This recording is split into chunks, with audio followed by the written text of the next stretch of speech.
ನಿಜಕ್ಕೂ ಪ್ರಕೃತಿಯ ಸೌಂದರ್ಯದ ಮುಂದೆ ನಾವು ಮೂಕ ವಿಸ್ಮಿತ ಅಂತಲೇ ಹೇಳ್ಬೋದು. ನಿಜಕ್ಕೂ ಈ ಪ್ರಕೃತಿ ಅನ್ನೋದು ಏನಿದೆ ಅದರ ಸೌಂದರ್ಯದ ಮುಂದೆ ಬೇರೇನೂ ಇಲ್ಲ. ಅದು ಬ್ರಹ್ಮ ಅದೇಕೆ ಇಂಥ ಒಂದು ಅದ್ಭುತವಾದ ಸೃಷ್ಟಿಯನ್ನು ಮಾಡೋದನ್ನೋ ಗೊತ್ತಿಲ್ಲ.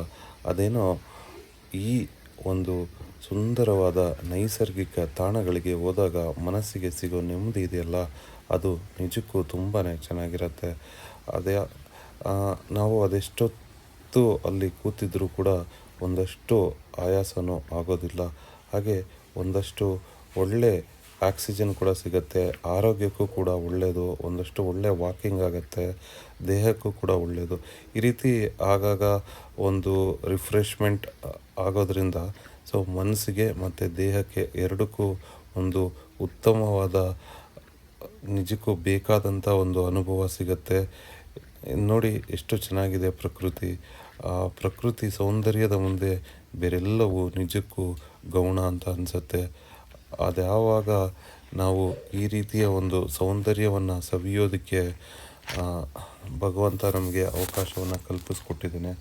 ನಿಜಕ್ಕೂ ನಾವು ಧನ್ಯ ಅಂತಲೇ ಹೇಳ್ಬೋದು. ಆದರೆ ಈ ಪ್ರಕೃತಿಯನ್ನು ಉಳಿಸುವ ಮತ್ತು ಬೆಳೆಸುವ ಒಂದು ಕರ್ತವ್ಯ ಏನಿದೆ ಅದು ನಮ್ಮದಾಗಿದೆ. ಅದಕ್ಕೋಸ್ಕರನೇ ನಾವು ಈ ರೀತಿಯ ನೈಸರ್ಗಿಕ ತಾಣಗಳಲ್ಲಿ ಒಂದಷ್ಟು ಪ್ಲಾಸ್ಟಿಕ್ಕನ್ನು ಅವಾಯ್ಡ್ ಮಾಡಬೇಕು, ಹಾಗೆ ಒಂದಷ್ಟು ಮರಗಳನ್ನು ಬೆಳೆಸಬೇಕು. ನಾನು ಈ ಹಿಂದಿನ ವಿಡಿಯೋಗಳಲ್ಲೂ ಕೂಡ ಸ್ವಲ್ಪ ಗಾರ್ಡನಿಂಗ್ ವಿಡಿಯೋಗಳ ಬಗ್ಗೆ ಮಾತಾಡಿದೆ. ಸೊ ನಾನು ಬೆಂಗಳೂರಿನಲ್ಲಿ ಇರೋದರಿಂದ ಒಂದಷ್ಟು ಟೆರೆಸ್ನಲ್ಲಿ ನನ್ನಿಂದ ಸಾಧ್ಯವಾದಷ್ಟು ಮಟ್ಟಿಗೆ ಟೆರೆಸ್ ಗಾರ್ಡನನ್ನು ಮಾಡಿದ್ದೀನಿ. ಒಂದಷ್ಟು ಸಾಧ್ಯವಾದಷ್ಟು ಮರಗಳನ್ನು ನೆಡುವಂಥ ಕಾರ್ಯಕ್ರಮಗಳನ್ನು ಹಮ್ಮಿಕೊಂಡಿದ್ದೀನಿ. ಸೊ ನೀವು ಕೂಡ ನಿಮ್ಮಿಂದ ಸಾಧ್ಯವಾದಷ್ಟು ಮಟ್ಟಿಗೆ ಒಂದಷ್ಟು ಮರಗಳನ್ನು ನೆಡಿ.